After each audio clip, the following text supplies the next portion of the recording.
Hey guys, welcome to the Scholar Online YouTube channel, the channel that is all about learning. So this week's video, we're going to be talking about embeddings, everything that you need to know about embeddings, from a very basic level, and we're going to go maybe into intermediary, but we're going to share all that you need to know. So this new blog came out this week from OpenAI where they're talking about these new embedding models that they have created and the new pricing, and it's really exciting. And I thought to myself, you know what, let me do a refresher course on embeddings so that I can discuss this with you guys on this channel, and so that you can understand how to capitalize off these new embeddings models that have been released from OpenAI with all this new pricing. Okay, so in this week's video, we're going to talk about everything that you need to know, but we really going to go from basic to a little bit more complex. So please put on your thinking caps, all right? We're going to discuss how AI works, because generally AI works with embeddings. Think about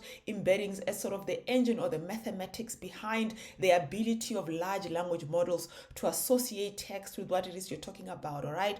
So we're going to go a little bit into that, and then we're going to talk about how you can use embeddings to append or amend the large language model. So the use case here is a situation where you want to create a talk to PDF type functionality, or a data that you've got that is not inside of OpenAI's training, but you want to talk to that data, you want to use a large language model to interact with that data. You could create embeddings for that and then utilize that for that functionality. And then we're not going to use third-party tools. So this is something really interesting, because I tried to search for this online, and I was struggling to find it, because a lot of the embeddings tutorials, and even the ones I've done, are working with tools like LangChain and tools that already handle all of this sort of like work for you in the background, right?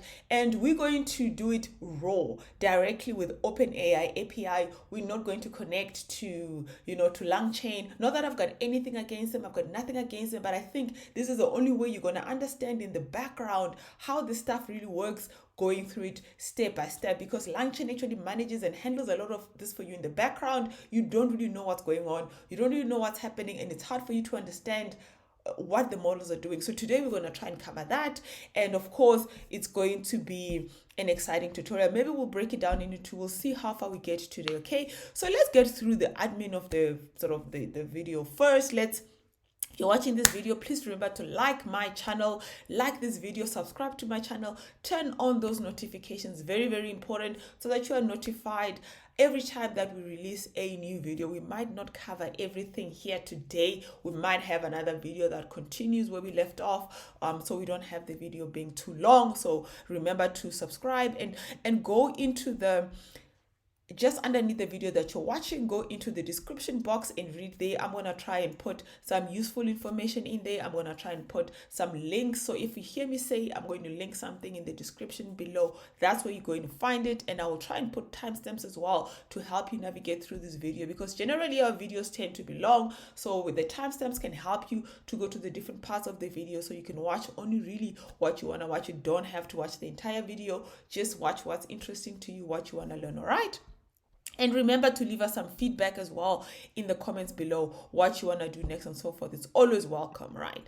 So embeddings. What are embeddings? Now, embeddings, I think in summary, embeddings are a mathematical number representation of text and language in a way that an AI can understand it. I don't want to get into complex and show you visualizations, but what this means is, if you have a text that says, I don't know, we are honey badgers, that text has got a mathematical representation.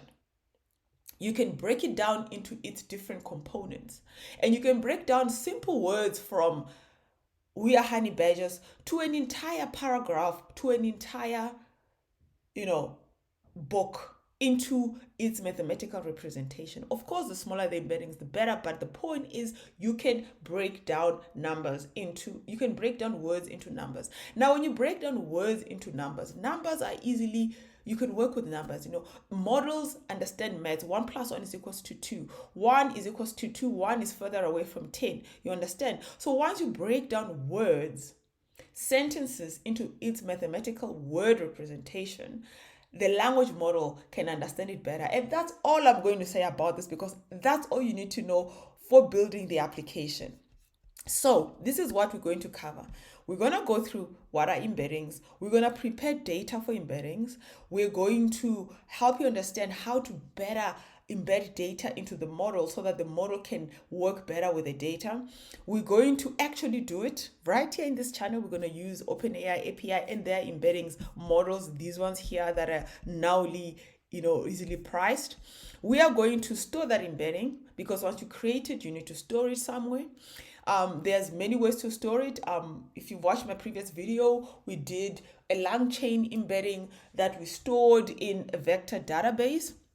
Right, we're not going to use vector databases in this video here today because we're going to try and break this down from the very basic level, right? So we're going to just store it raw as a data frame, okay? And then we're going to show you how to retrieve that embedding and then use it for comparisons. And we can't cover all of the comparisons that you can do with embeddings. For today, we're just going to do like a query type embedding. So this is like exactly capturing the talk to PDF functionality where you have a PDF that you embed, right? And then you have a query, somebody asks something about that is something that is in the context of your stored data, and then you use the embedding to compare it. So that's all we're going to do. And later on, maybe in future, I'm going to build an actual application that talks to PDF or talks to a website link or talks to any sort of data that you've got. And we're not going to do it with LangChain, we're going to do it raw, like what I'm going to show you in this video. So this is as raw it gets, and this is as, if you're like a hardcore developer, you've come to the right place. So this is not one of those 20-30 minute videos where we're just going to browse through things. We're going to get hands dirty. We're going to show you, we're going to open the hood of how this talk to PDF applications work, and I'm going to show you all the different elements that fit in there. So if you're here for understanding and if you want to really know the sort of the nuts and bolts of it, that's what we're going to cover in this channel. All right, let's get started. Now, embeddings, I've already explained, a numerical representation of text. That's the best way to put it. On a very high level, that's what it is. But how does the process work? So imagine you've got your information. By the way, you can embed even images, right? It's not just a numerical representation of text. It's a numerical representation of source data. It could be an image. That's actually how image generation works. So, but we're going to focus on text, embedding text, because that's the model that we're using.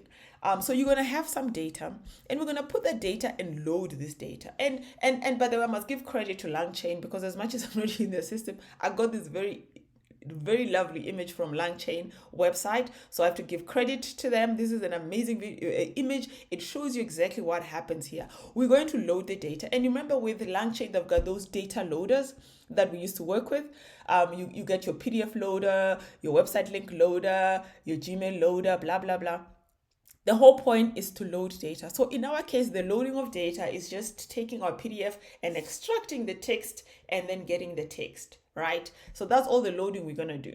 And after that, and you can load anything. I mean, if it was a website link, you would scrap the website, get the text, but we're going to do it manually. We're not going to use loaders because, like I said, we're going to avoid the third parties websites, because we're going to show you exactly how you would do it in Python. If you wanted to load a PDF, instead of saying PDF loader, how would you write the code in Python to actually extract text from a PDF? Right, we're going to cover that. Then we're going to, once you have text, let's say you've got like 300 pages of text, and it's this long text, right? You can't just take that text and put it into an embedder, because embedding models generally, because you want to be able to compare, right? You need to actually transform the text. You need to break it down. We call it, I think the other word for it is, you need to take the text and break it down into sections. And this is as simple as, I mean, if you had a one-page document, the document, the text could be broken down into sentences or broken down into paragraphs. There's many methods that you can use to transform your text into manageable chunks. This is what is called chunking, right? So instead of getting a 300-page document, you need that 300-page document broken down into its components. And you could use, I mean, you could just say, take this text and divide it into, split it into all the paragraphs. So you're going to look for all the line breaks, right? And then all the paragraphs are going to go into different chunks. It's as simple as that. And in some more complex data, it might even include data cleaning. So let's say you're scraping websites and maybe you want to remove all the headers and footers. Maybe you want to remove certain things which are not part of the data, right? So it might be as manual. It might be as simple as just saying, you know what, just take everything and split it into paragraphs and then get a list of paragraphs, because paragraphs are manageable, right? So when we talk about embedding data into OpenAI, right? OpenAI will not take 300-page document. It only takes small chunks at a time. You need to embed small chunks at a time. So this is what we will be putting in there and getting the numerical representation. And a numerical representation is basically, it's just numbers. It's numbers inside of an array. Okay, so it's numbers inside of a list. So imagine a list of numbers. So it could be 1, 2, 3, 4, 5, 6 in a list, right? 0.01, 0.02, whatever, minus. It's basically, these numbers are, if you remember mathematics and graphs, and you have x, y axis and you have x and y, these numbers are sort of like,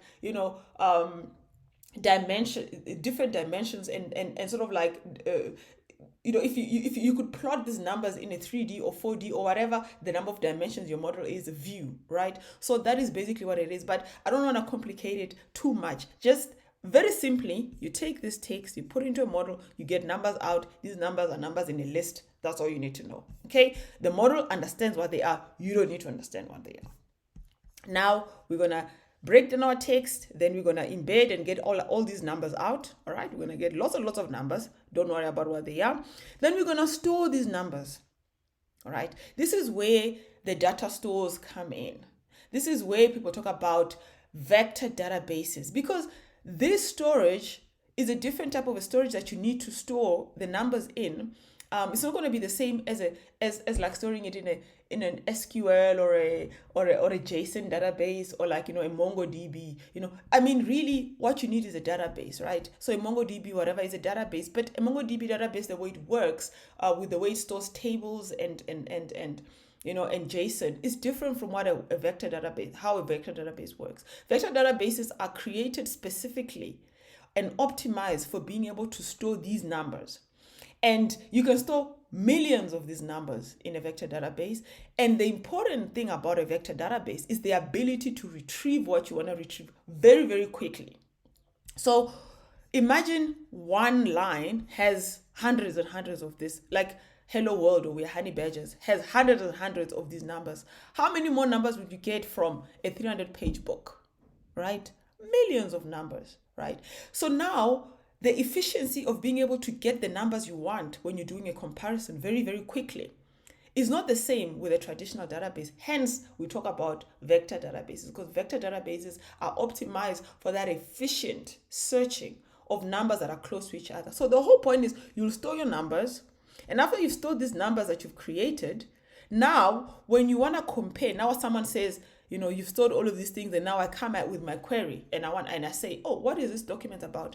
This query of mine can also be converted into numbers. We're going to embed the query again. And after we've converted that query into numbers, we're going to look at these numbers that we stored and find numbers that are close to this. So basically, we're going to what are the numbers in here that closely match these new numbers of my question? And we're going to find these numbers with a level of probability. So maybe we'll return 10, 20. These 10, 20 numbers, when we've returned them, we know the answer to this question is somewhere in these numbers. So we're going to take these numbers and we're going to find the corresponding text to these numbers.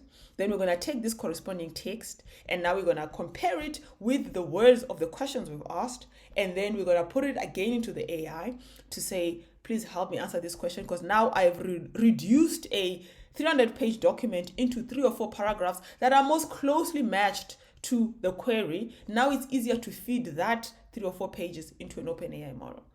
I know I've said a lot, but I'm going to try and break it down again, right? Let me open a new, let me actually just duplicate this, right? And I'm going to remove that, right? And I'm going to now redo this, because this shows you what is the process we're going to go through, right? Getting the source, loading the data, transforming it, embedding it. Now let's discuss what happens when you actually now want to query the data. When you want to query the data, right, you're going to start with, let's get a square there, right? You're going to start with text. What does this square look? The color can be blue, and let's add some text in there and say this is a query. Right? So this query is a query about this data, right? This query we're going to transform immediately into numbers. 0.1, 0.006. I don't know what the numbers will be, but we're going to transform it into numbers. 0.005. Okay? We're going to embed this query. After we've embedded this query, now we need to go and say, in this database, can we quickly search these millions and millions of database for numbers which closely match these numbers? Or numbers close to these numbers, because these numbers are plotted. So we need to find what is the closest relationship numbers I can find to these numbers. Because this is searching, but instead of searching words, we're actually searching numbers, and searching numbers is faster than searching words, because a traditional database, you'll put words and then you can search for words, but now you've got millions of numbers, it's easier. Once we have found these numbers, right, we're going to then say, okay, we have found numbers from the database that closely match these numbers, right? And I'm going to give it a different color now. And these words are going to be now paragraph 1, paragraph 2, and so forth. So let's say you can choose how many queries you want to return when you're doing a search. So let's say we search 3. And these paragraphs correspond to this transformation that you did there. So for example, when you break down your text, you can decide I want to break it down into paragraph or pages or sentences. That's up to you, and it depends on the functionality. If I've broken it down into pages, I'm going to get page 1, page 2, page 3. So I'm going to get bigger chunks of data. If I've broken it down only into paragraphs, I'll get paragraph 1, paragraph 2, paragraph 3. If I've broken it into sentences, I'll get sentence 1, sentence 2, sentence 3. You understand? Now, how you break down this completely affects how your whole application is going to work, because somebody might have a query, but the answer might not be in one sentence. The answer might be in a paragraph, or it might be in a page. So it also depends on how big your data set is and all of that. Nonetheless, we're going to get paragraph 1, paragraph 2 that the store is going to return to us, right, that closely matches this query. Then we're going to take this paragraph, right, let's move this, and we're going to feed them into, we're going to take these paragraphs and we're going to feed them into an AI model, right, together with the query, right? So we're going to say, this is a query, and I did a search, and this is all the information I found that is closest to this query. And then we're going to ask it to answer the question. So the AI is going to give us a response. And this response is going to be a response looking at these 3 paragraphs that we got from the store and the original query that the person asked. And we're going to say, if somebody asked this question and from my database, these are the things that closely match this question, can you, now this can be a chat completion model. Can you, chat completion, please look at this and give me a response? Then this chat completion gives you a response. Right? So this entire process is what we're going to cover in this tutorial, but we're going to build it with everything happening in the background, and all you're going to see is the first step where we create the embedding. So the first step is this one. This step is creating the embedding. We take our data, we load it, we transform it, we embed it, we store it. The next step is now somebody asks a question, we do all of this, and we get a response. So all you see is this question and a response, but this is what's happening in the background. So what those long chain libraries used to do for you, this is what they were doing. But when something breaks, like November last year, all these long chain things went out of the window because OpenAI changed the entire system. The entire models, my LangChain model stopped working because the OpenAI system completely changed and the library LangChain was not updated. And I don't think they gave LangChain any update, any sort of ahead of time, we're going to be changing the models. So my whole LangChain code broke. And I realized very quickly, I need to know how this thing works in the background. So if OpenAI changes their model, I can go into the engine and know what I need to update for myself. Because I don't know how long LangChain will take to update it. I'm sure they've updated it by now. I'm not sure.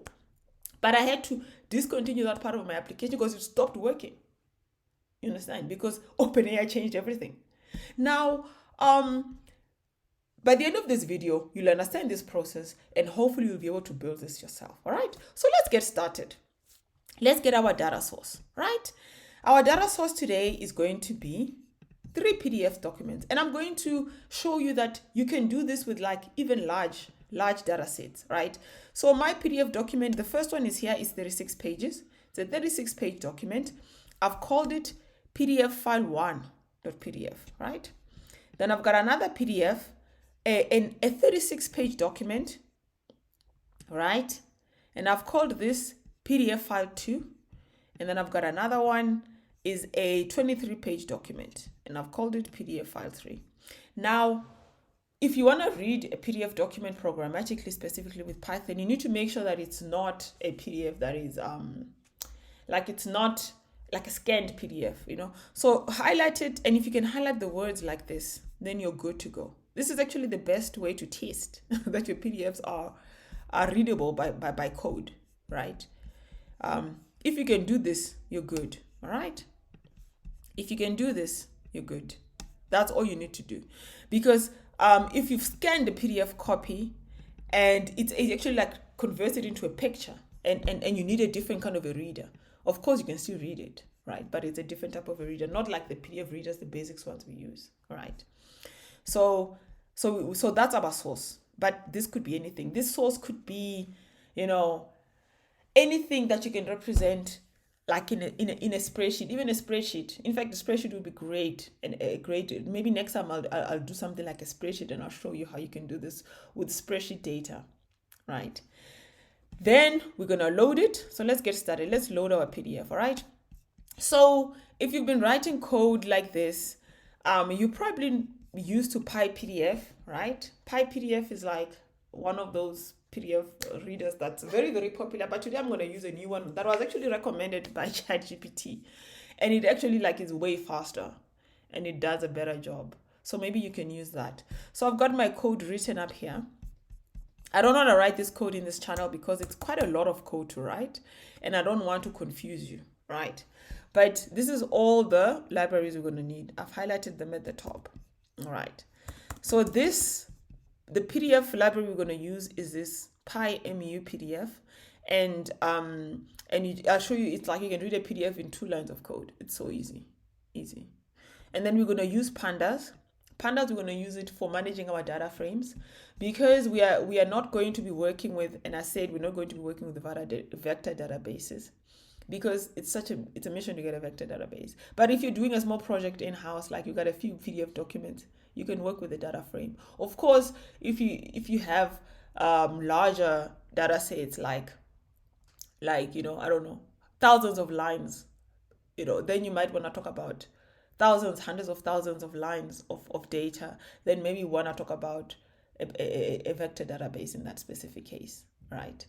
But this for 3 documents, even 10 documents you can do with the data frame. I want to use a data frame because I want to show you the basics of it and how a vector database would work anyway, right?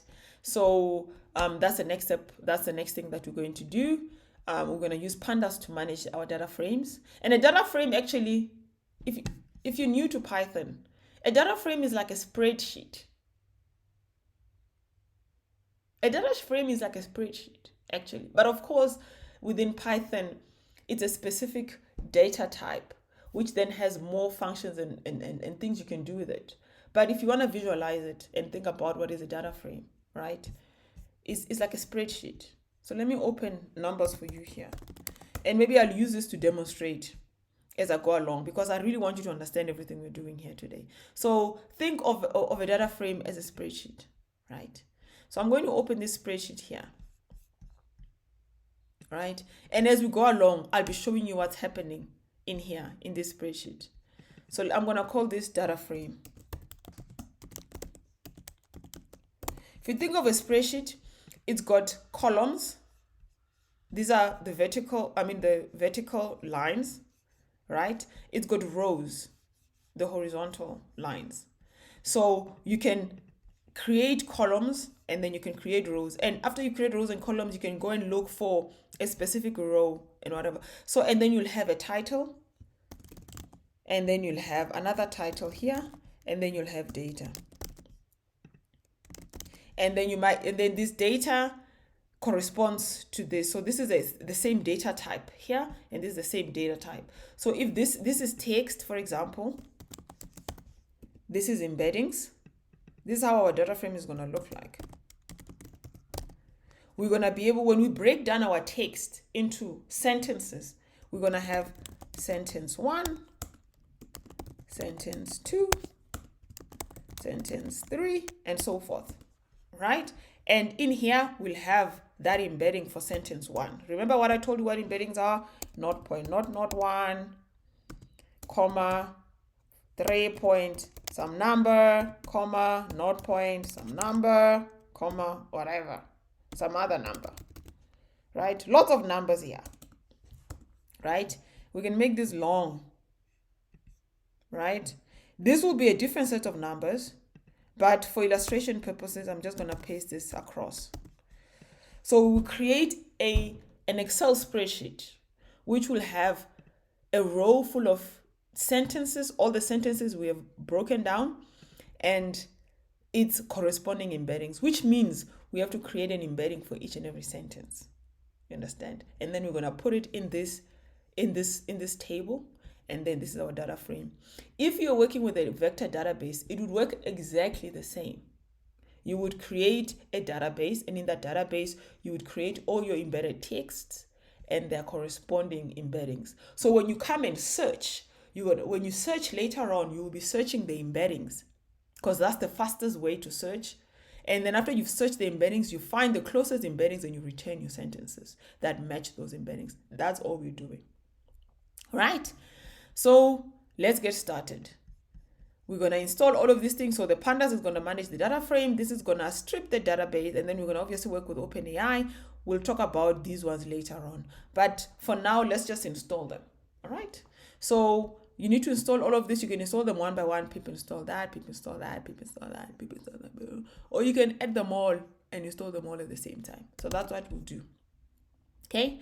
Now, before we install where we're going to be working from, I'm going to create a virtual environment. If you work with Python, you know that's what you gotta do. So I'm going to do virtual env, and I'm going to call it embed env, right? Now that my env is installed, if I list, I can see it there, embed env, right? So I'm going to activate it so I can install these libraries inside of the environment, right? So source embed env being activated, right? Now that it's activated, you'll see it's activated like that there. Then I can paste all my installations, right? And there you go. So it's going to go and it's going to collect and it's going to install all of those things, right? Cool. Now I'm going to highlight this back out because I don't want this to mess up my file. It was just there for reference so that I know everything I need to embed, to install, right? So after we have imported all these things, don't worry about these functions for now. I had to write the functions ahead of time because it will take me too long writing them in the tutorial, but I'll explain everything as we go through it. These are all the imports that you need, okay? Fits, this import, funny enough, fits, it's the PyMu PDF. This is the PDF reader, okay? So we're gonna use this to read our PDF. NLTK is this. NLTK, this is what we're gonna use to transform the text. Basically, this is what we're gonna use to break down this big text into smaller texts, into bits, and you could use anything. There's like there's a YouTube, not a Medium article that actually compares different types of transformations that I went through, and maybe I can, if I find it, I'll try and link it in the tutorial, in the description. But if you have time and you want to understand, you can go and read that article. But we're going to use very basic, transformation. Basically, we're going to transform on sentences, But this transformation method, you could use one method, and then you could come back here and see how well your search works for that use case. And if it doesn't work so well, you could use a different method, because this has a huge impact on your search later on. Because if you transform these into sentences, so a sentence that says, I'm Honey Badger, we're Honey Badger, our core values, our motto. And then somebody searches, tell me more about our motto, but all it returns is our motto, our whatever. It won't be able to answer the question. The AI later won't be able to answer the question. You want to be able to retain big enough context in your transformation that when you query those contexts, the AI can make sense of these paragraphs to answer the query. You understand? So you want big enough context, but also big enough transformations can be a problem if they're too big, right? Because it's less efficient, number one, but also the loading into the embedding doesn't produce a granular embeddings if the text is too large. So if you embed like entire pages or 2 or 3 pages at a time, your embeddings are sort of like bigger. I don't know how to put it. And when you search, you might not always find what you're looking for in the bigger context, because this thing is going to take that text that you've given it and put it into numbers. So it's putting the whole context into numbers. It's not putting word by word into numbers. You understand? So now, when people are going to ask your queries in lines, it might be harder to find a corresponding embed. I'm not sure if I'm making sense. So the point is, when you create your transformations, the level of transformation is important and relevant to the use case, and you can try different ones and see which one give you better results. That's the key takeaway from what I'm trying to explain here. So you can try sentences, paragraphs, pages, and test it, and then settle on what gives you the best output. Right, that's all I'm going to say about that. So I see all my installations are done, right? I'm going to clear this. I'm going to say Python, and I'm just going to quickly test all of these, right? Just copy all of these in here and just make sure I can import everything. Okay, then I'm good to go. Right, so that is for transforming text. All right, these ones are, so let's go into that first. This I told you is for dealing with, so let me write comments here. Dealing with data frames. This is for transforming the text into chunks, and this is for reading PDF documents. All right. Obviously, OpenAI is for, for creating the embeddings. We're going to use multiple OpenAI endpoints. We're going to use it to create embeddings. We're going to use it to create embeddings here that we're going to store. We're going to use it to create embeddings here when a query is made. We're going to use it again the third time to put in the query and the responses we got from the database to get a nice streamlined response. So we're going to need here a chat completion API, and we're going to need here an embedding and an embedding API. So we need 2 models. That's why you see over here with my models that I'm going to use, I've got the embedding model, and then I've got the GPT model. So this GPT model is used to answer the question, and this one is used to do the embedding, right? So create embeddings and chat completion, right? So both of these, import OpenAI, and from OpenAI import that. It's actually, this is redundant, but it's the way I've written it. So let's just, this AST is actually used to read the data frame and convert the data frame and transform the data frame. You will see it later.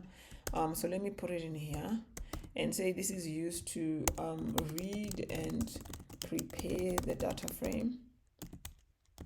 So after we've stored the data frame and we want to reuse the data frame, we have to go and, because when we create it here, we need to store it somewhere, and then later we need to retrieve it so we can do this query on it. So when we retrieve the data frame, we need to sort of prepare it a little bit, and that's what we use that AST model for. So if you had been working with a vector database, you would also probably need the same sort of arrangement of retrieving the database and somehow preparing it to be able to query it. So we'll use that for preparing the data frame.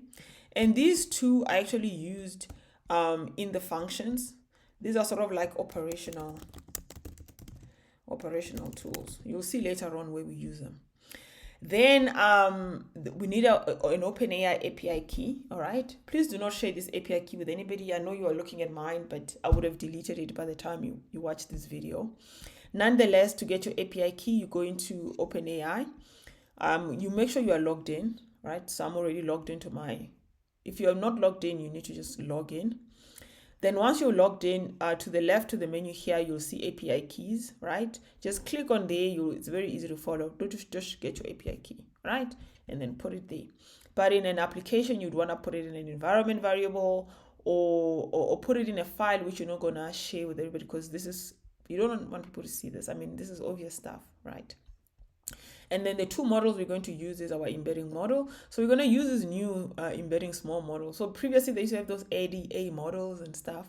So now we're going to use this. Another thing I didn't like about LangChain, and I picked this up very earlier on LangChain, was the ability to choose the model you wanted to work with, because all of this was happening in the background, and all you had to do with LangChain was provide your API key, and like I had no idea.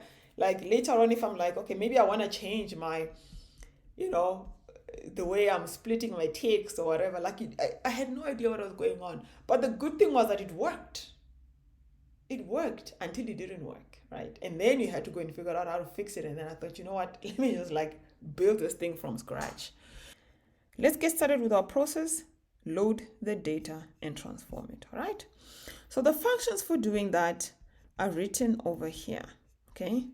So I'm going to copy this function, okay, put it at the top. So we're going to start with that. And then after we've done that, we're going to transform it later. Right.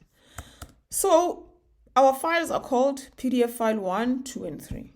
If you look at where I am on my machine, I've got the files PDF 1, 2, and 3, right? And they are in a list. After that, I'm going to create an empty string that I'm going to call PDF text. After creating that empty string, I'm going to go and loop through this list for file path in PDF files. And I'm going to use fits. Fits is this library over there. I'm going to use fits to open the file path. So fits takes in the argument of a file path. And then in this file path, once it's open, this document is opened, there is pages in this document. So this document is a list of pages. So when I open this file path, I get a list of pages. So I can iterate through these pages. And then I'm going to get the text of the pages. So I'm going to say the text is page.getText. This is how simple it is.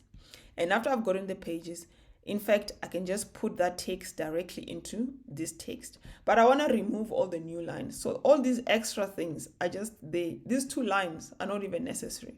You can even just say PDF text plus minus the text.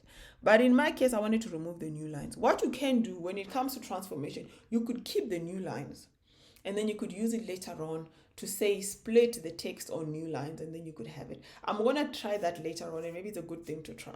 Right? But in my case, I want to remove the new lines because I'm going to use a different method for transformation. But you could keep the new lines, and then you could say split this document on the lines, then it will split it on paragraphs. Because new lines generally is when there's a new paragraph.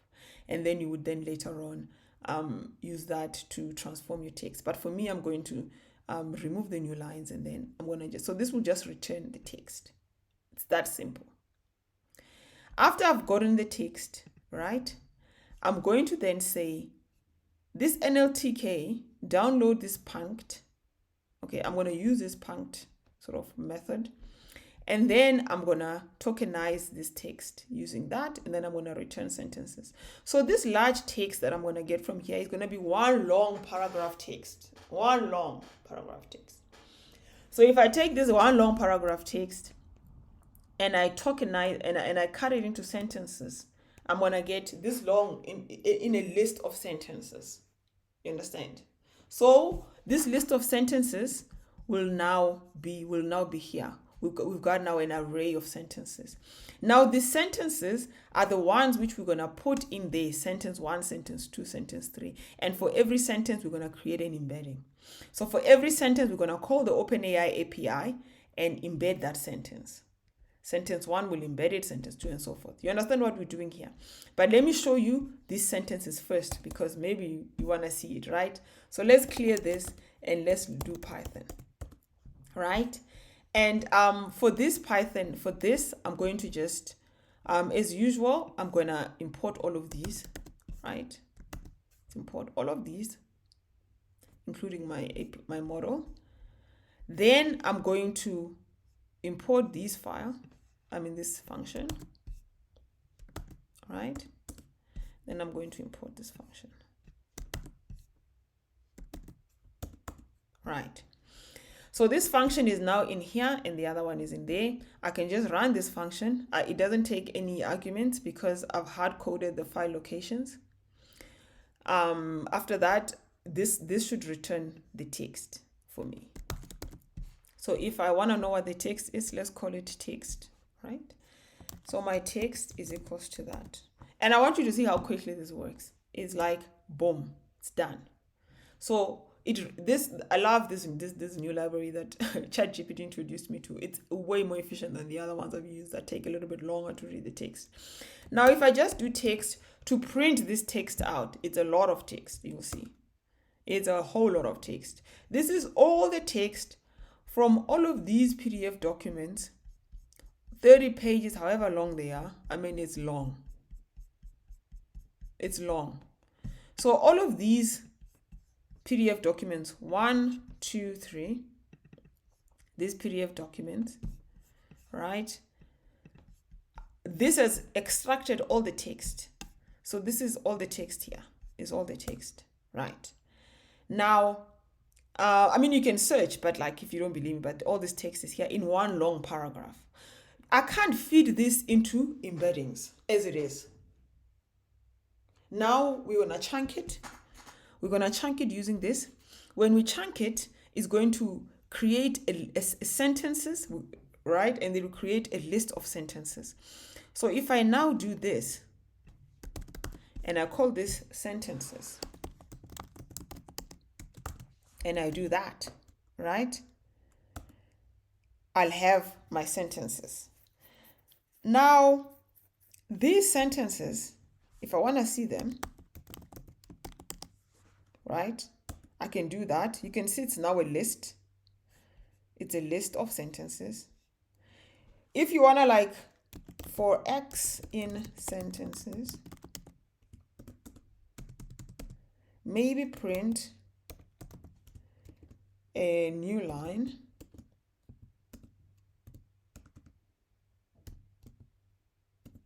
Print a new line. Okay. Sorry, let me put this up there so you can see what I'm doing. Print X. I just want you to visualize the sentences, what they look like. Okay. These are the sentences. So you can see this is how it has done the embedding, right?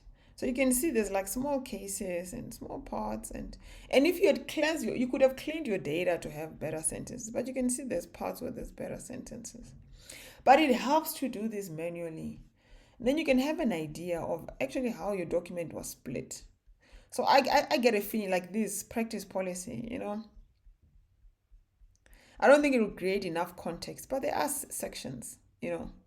This is because these were on different lines. Maybe it was like the footer or head of the document. So you see sections like this in the document where you have, so this would be split on its own, this would be split on its own. You understand? And even if you did this via a new line, you would get similar thing. So maybe if you have time and this is a really important project, you might want to do some what we call data wrangling or cleaning the data, where you can rework this PDF to remove, like if it was a website, whatever, you could remove some of these things because these are the ones which are creating those small embeddings, right? But I don't think they cause any harm in the bigger picture, right? You'll just see this is a process. And as a data scientist, this is why it's called data science. It's a science.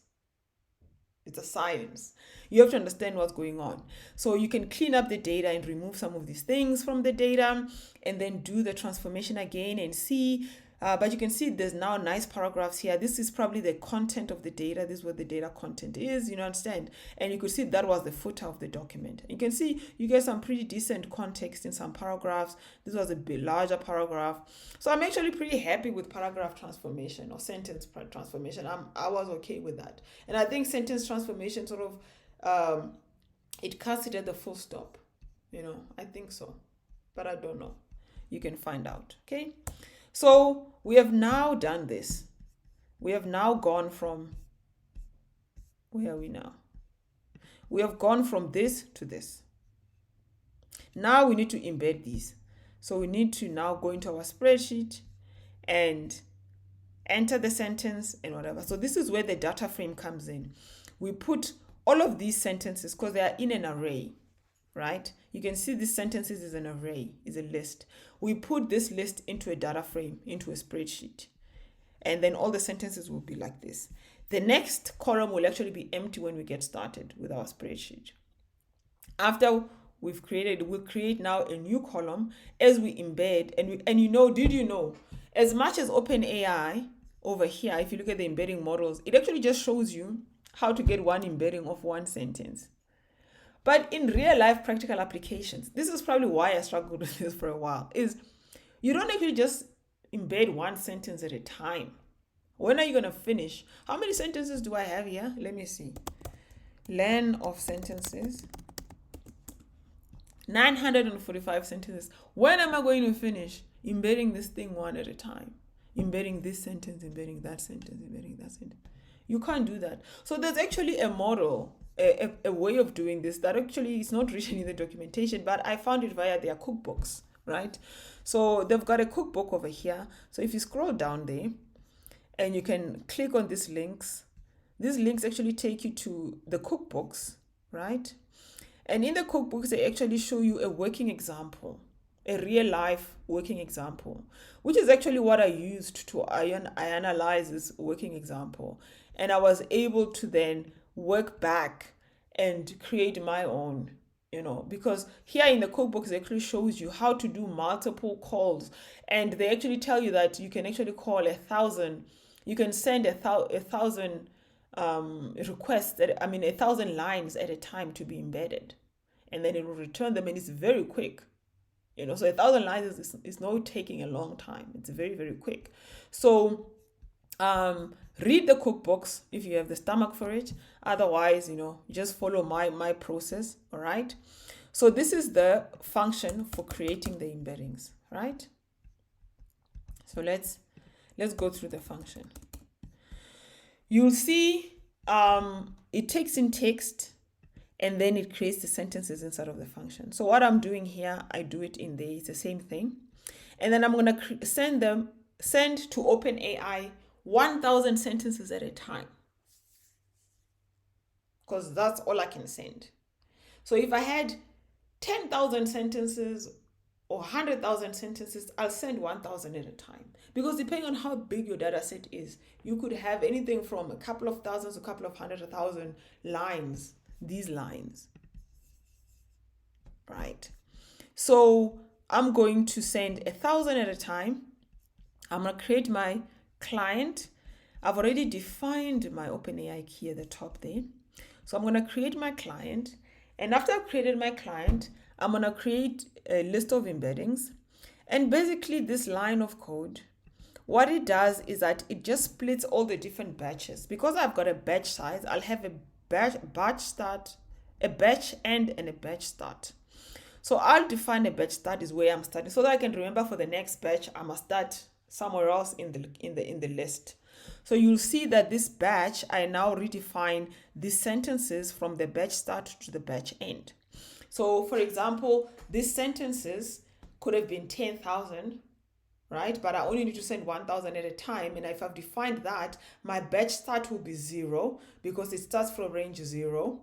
And to the length of the sentences. So in this case, it's 949, 945, which means we're probably going to have just one batch, less than 1,000.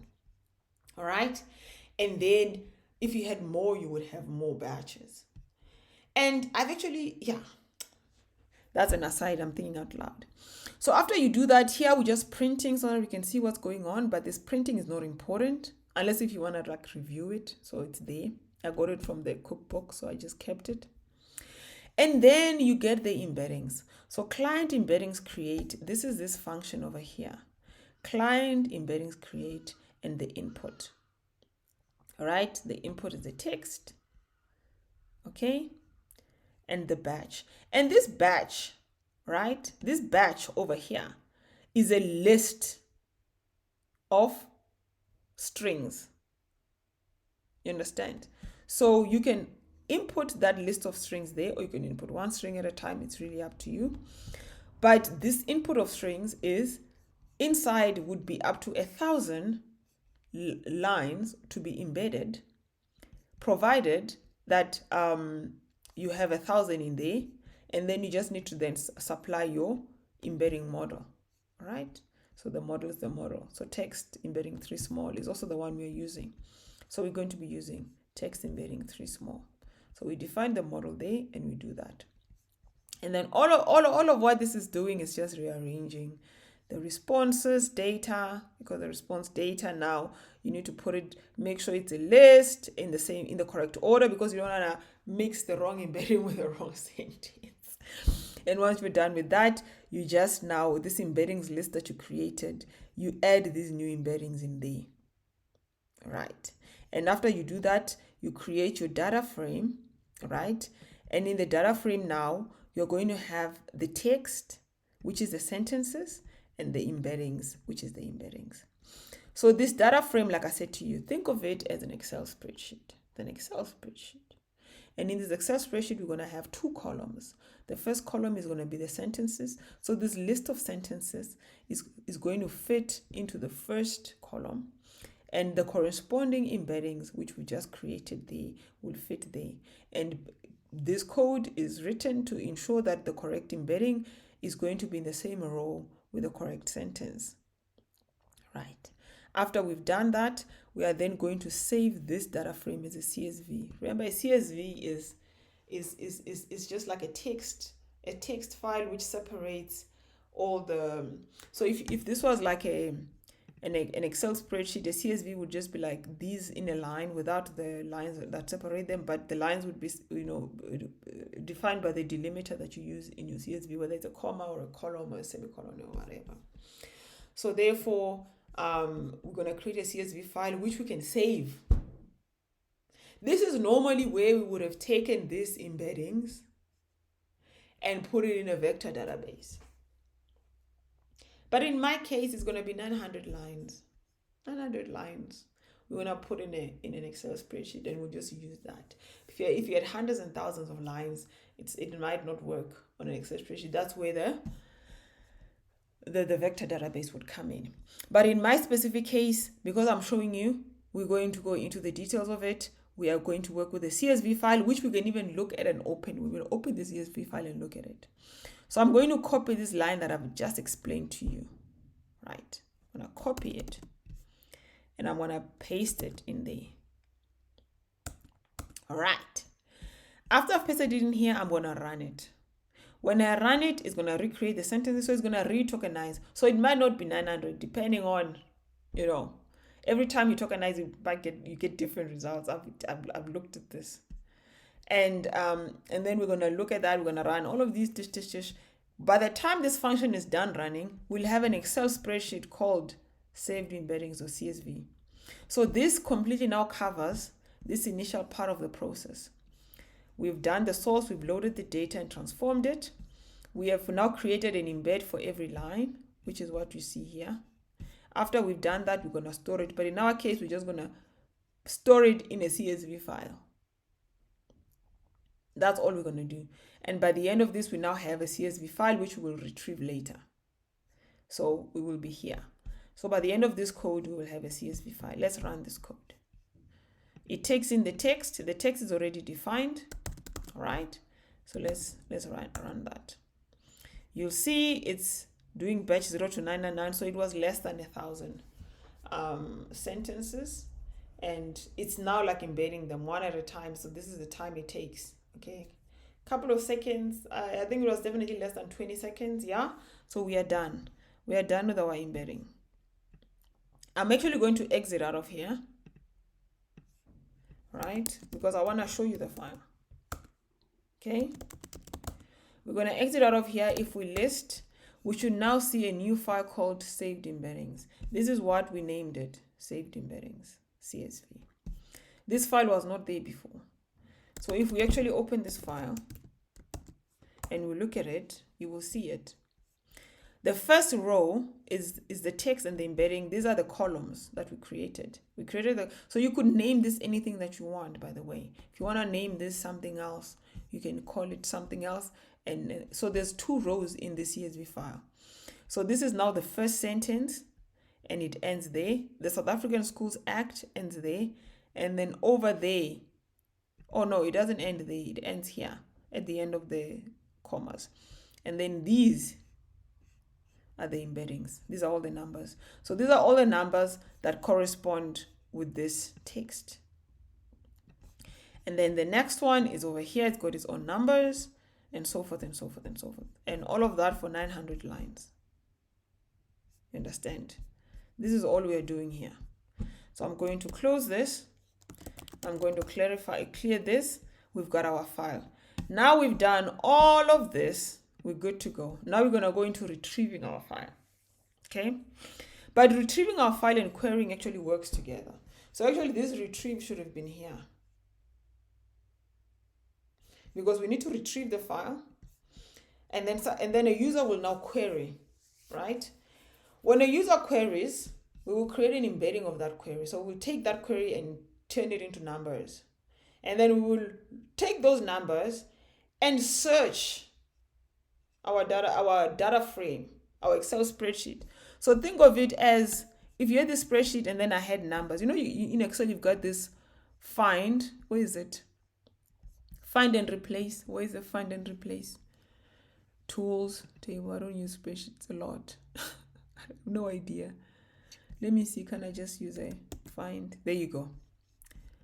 Find a number 0.78. You see, this is all our searching is doing. So once I have a query, I convert it into numbers. These numbers actually get put into a search, and this search then, 784 finds numbers in this long that matches these numbers that come from here.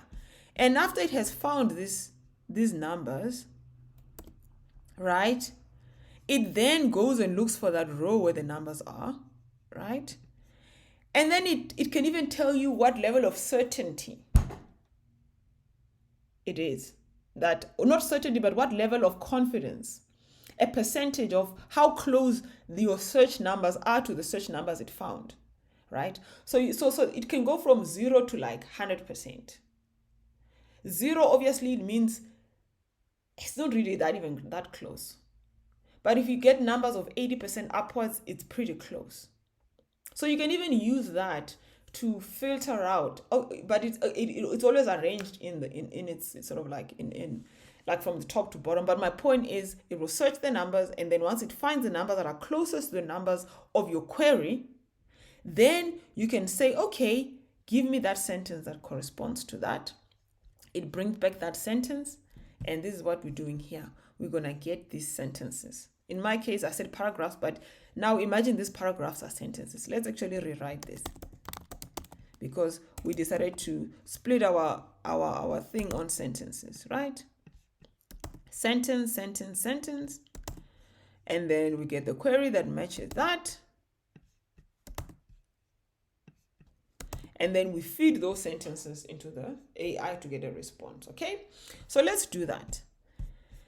Let's go, and number one, let's retrieve the data frame. So this is the function for retrieving the data frame. It's very simple. It's like just going and reading the file path, which we know what it is, and then we load that into a data frame. That's it.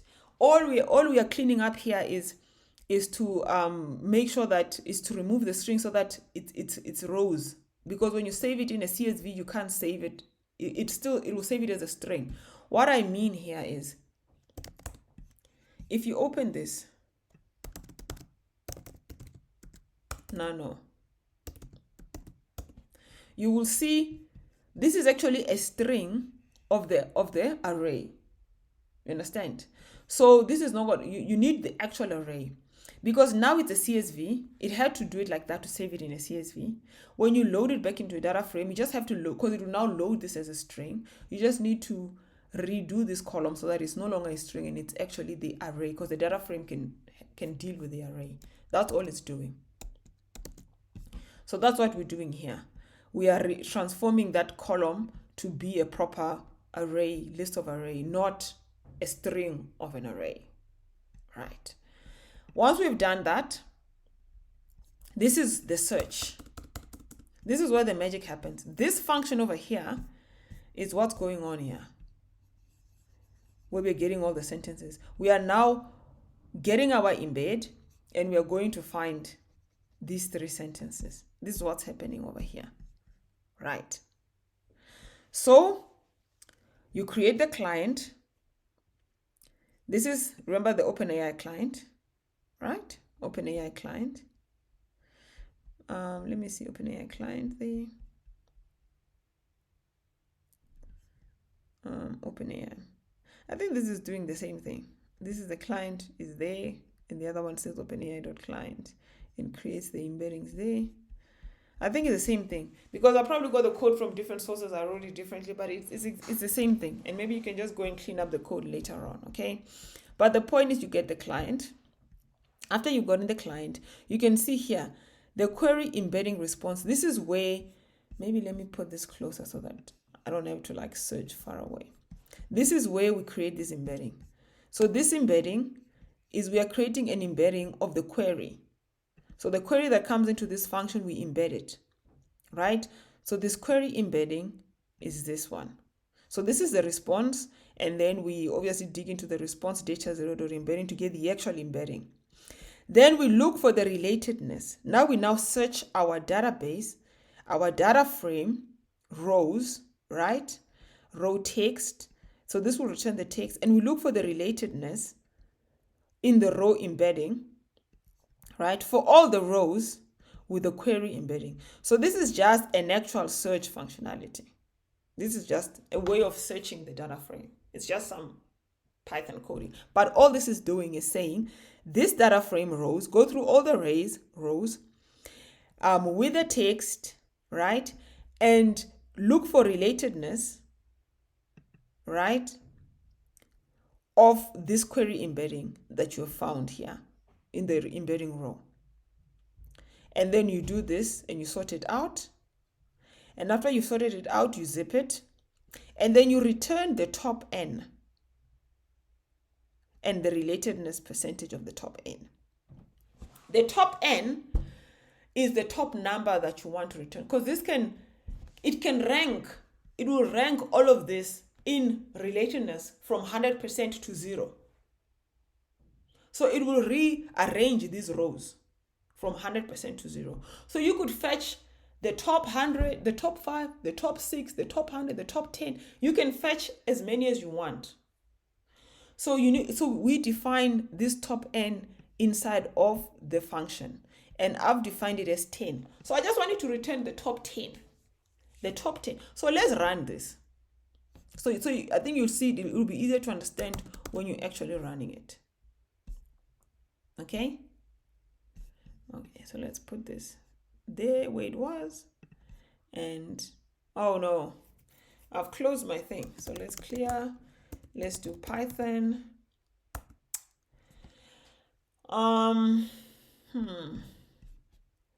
So actually, for me to be safe, I need to just copy everything in here, because I'd already run all of these. So I'm going to need to copy all of these functions and all of the imports. Okay. Actually, what's better at this stage is for me to just,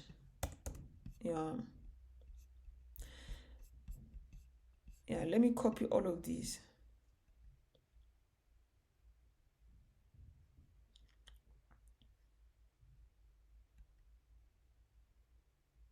Let me copy all of them.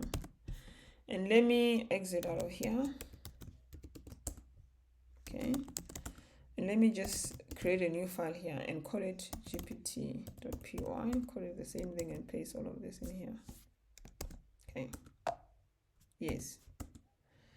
Okay. Then let's do Python and say from GPT import everything. So now I have all my functions here, right? We'll still explain what they are, don't worry. But at least I have them and I don't have to recopy and paste all over again. So we want to do this. To run this, you need to define the query, which is a string. You need to define the data frame. And then the relatedness function that you're going to be using is the distance cosine function. So now the special cosine function. So this function is the one that we are loading from here. This is where this comes in, the SciPy import special. This special is just, it's giving you, it's like a function like a methodology or a system. So this is just a function that we're using to calculate the relatedness. How close the dots are from each other. That's what we're doing. And this is the best one for trying to do search, semantic search. So this, we're not going to define it when we create the function because we said that we needed it there. But at the same time, then we gave which function it must use. If you want to use a different one, the way this a function is defined, you can actually relatedness here, you can define a different function if you don't want to use this special distance cosine, right? And then the top n is just the top number that it must return. How many must it return? Top 2, top 3, top 4, top 5, top 6, based on the query, right? So now let's actually, we're not going to rerun these ones for creating the text because we already have our data frame. Remember, our data frame is already there. So all we actually need to do is to get the data frame and run this run data frame function. So this run data frame function will just go into the path, it will read the data frame and then it will return it, right? So we can actually say data frame is equals to that function, all right? And then we'll get our data frame. Takes a while because it's a big data frame, but this is the retrieve part of what we're doing, right? There you go. It's there. It has been retrieved. I mean, if you want, you can print it, but I don't think it's necessary. I've already shown you what's inside the data frame. Okay. Now we have our data frame. We're going to define our query. Okay. So the query is a question. What do we want to ask this? So let me remind myself what's in these these PDFs again. Because if you ask what is the price of Bitcoin, it's not going to work because this is not what this is talking about. Okay. The broad aim of the National Department of Basic Education. So let me say, what is, let me do that. So the query is equals to, let me remove the DBE in there.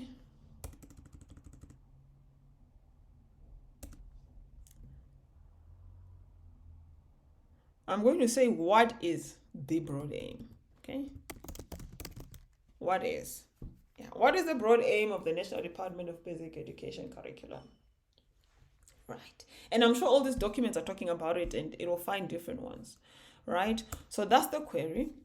And now we're going to try and get these related strings. How many related strings are we going to get? We said 10. We're going to get 10 of them. So this should return 10 strings and percentage relatedness that we get. Right. So let's run this. I'm actually going to, because this is a tuple that it returns, by the way. You see, it returns the string and then it returns a percentage. So you need to maybe assign it to different variables like that. Okay. So it will return the strings and the relatedness. And then it will run this thing and it will put in the query, which is just defined there. It will take in a data frame, which is the data frame there, and then the top n is 10. You can put in any number. You can say 5, return 5, return. In fact, I can say return 5 here. Okay. And then it's going to go and search. And you can see how quickly it did the search. Very quickly. Out of 900 rows, it returned the top 5 that mostly closely match what I'm asking. Right. So I can then print these out like that. There you go. It's a tuple. So Department of Basic Education, Department of Basic Education, Department of Basic Education, Pretoria Department of Basic Education, Pretoria Department of Basic Education. And you can see this is 0.62, 0.62, 0. Whatever. So these are the percentage relatedness. All right, percentage relatedness. So it's 62%. You can see these are the same. So it's returning the same thing over and over again. Maybe it's being said many, many times. And every time it finds it. So let's maybe try 10 of these. Okay, let's try 10. All right, and let's look at the strings first, just the strings. There you go. So you'll see at the top, it still has that Department of Basic Education, Department of Basic Education, Pretoria Department of Basic Education, then it has Pretoria Department of Education, and it has this one, and then it has, wait, what am I looking at here? Oh yeah, sorry, I'm looking at the wrong one. Sorry. It's called Department of Basic Education, all right? And in brackets, Department of Basic Education again, Department of Basic Education, Pretoria Department of Basic Education, Pretoria Department of Basic Education, conclusion, is identified learner performance is one of the, so you see it got a bigger sentence and whatever. So maybe the more you return, the better. Specifically, depending on what you search. So it will do better in other search queries than others. But this is how all of this works. And again, how you break down your sentences. You see the importance of how you break down your sentences. If you have too many short sentences, right, and the query includes the Department of Education, and it will just bring a lot of those short sentences. So this process here contributes to 80% of the success of your search, of your entire application, is how you do your transformation. Because if you have short sentences like maybe the way we had, and then somebody has something that matches, maybe it returns those because they are of a higher relatedness. Perhaps if you had bigger transformations, you might have returned that entire paragraph or whatever. You understand what I'm trying to say here? So this transformation completely affects how successful your search is going to be. But I'm not going to change that for now. I'm going to leave it because I wanted to show you what is really going on here. Right. So over here, we're doing this bit. We've got our list of sentences. I've taken it back to 10 sentences. We've got 10 sentences there. Now, I have my original query, and I've got these sentences. I take these sentences in my original query, and I put them into OpenAI. And I say, here's my original query. Here is all the sentences I could find from the database. Can you find the answer to this query in these sentences and reorganize it properly for the user to understand? This is our last function. This is what we're doing here.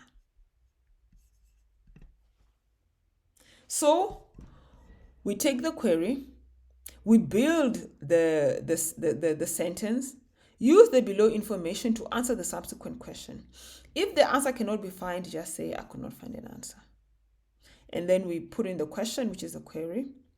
And then we find these sections, which are all of these sections there. We append them all into this, and then we return. This is now the prompt that we're going to feed into the OpenAI. To build this prompt, we give it some instructions, we put the question, and then we put all of what we found from there into this prompt. Then after we have built this prompt, this is the prompt, the query message. You'll see this is that function with the query message there, which takes in the query, the data frame, right? And it creates that prompt. We take that prompt and we build messages, and we now call the OpenAI chat completions. With the model of chat completions, with these messages of you're a helpful assistant, with a temperature of 0 to be more deterministic or most deterministic, and we get a response. Now we're actually using chat completions, if you are familiar with chat completions, with the search that we got to do to like analyze everything our database returned and the question the user asked to give me a proper answer or tell me if it cannot find an answer. Because it could be that the answer is not there. But sometimes when you can't find the answer, because I've seen situations where I've dealt with clients who say, you know what, I've put in 1,000 documents, the answer is there. I know, but when we ask it, we don't find it. And it's hard to explain these nuances to them. That if you know that your answer is there, but your model is not finding it, this is the problem. How do you build your transformations? How do you clean your data? People, like what I did is actually a bad way of cleaning data. I just took these spreadsheets as they were, and I just hoid them all into the thing. If I have an extra 5 minutes, what would actually be a better thing to do is to create a brand new document. And I can just do copy and paste. I know what's important. Forget the abstract. Just copy and paste the content, remove all of the headers and footers and everything. Because they're going to just create, these short sentences and short transformations that might ring 100% or 90% because somebody said Department of Basic Education, and then Department of Basic Education was in that sentence, and it returns that as a search, and there's actually no answer in there. And then this fill in the top 10, like what we saw there, and then it returns and says it cannot find the answer when you know the answer is there. So when you have a non-functional system, this is probably the problem. How do you clean your data and load it and transform it? If you do, in any AI model, junk in is equals to junk out. This is the first lesson you learn in algorithms. Junk in is equals to junk out. If you feed junk into the model, you get junk out. If you clean your data properly, you arrange it properly, you transform it properly, you will get 100% accurate assistant every time. Because the maths is the maths. The mathematics is always going to get you the same answer every time. Right. So with that, I think I've reached the end, but it wouldn't be the end without a proper demo. So for a proper demo, I'm going to exit out of this again, right? I'm going to clear this, and I'm going to now show you the complete application done, right? So I'm going to say Python like that. I'm going to say from GPT, import everything, right? I'm going to get my data frame. So this is my data frame. This is how I get my data frame. So I'm going to say data frame is equals to that. Cool. Then I'm going to define my query.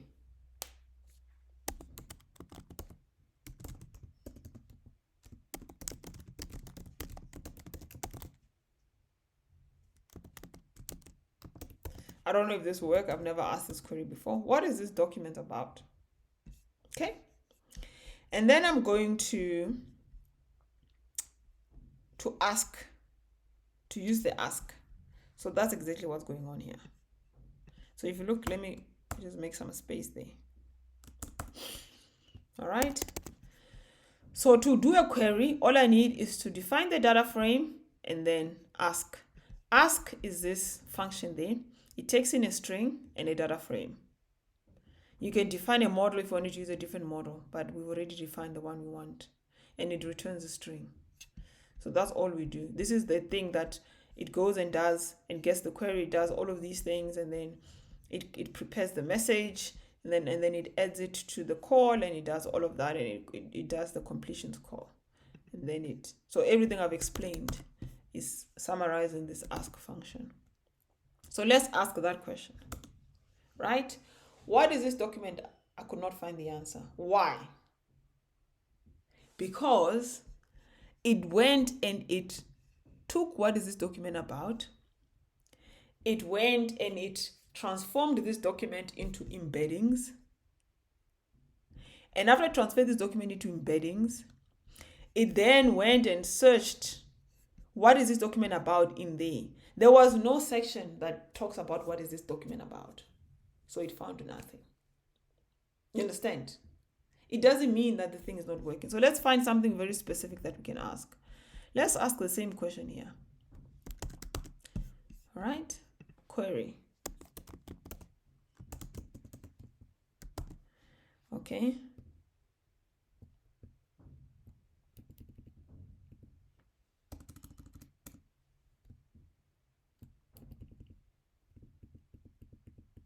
Okay, what is the National Department's curriculum?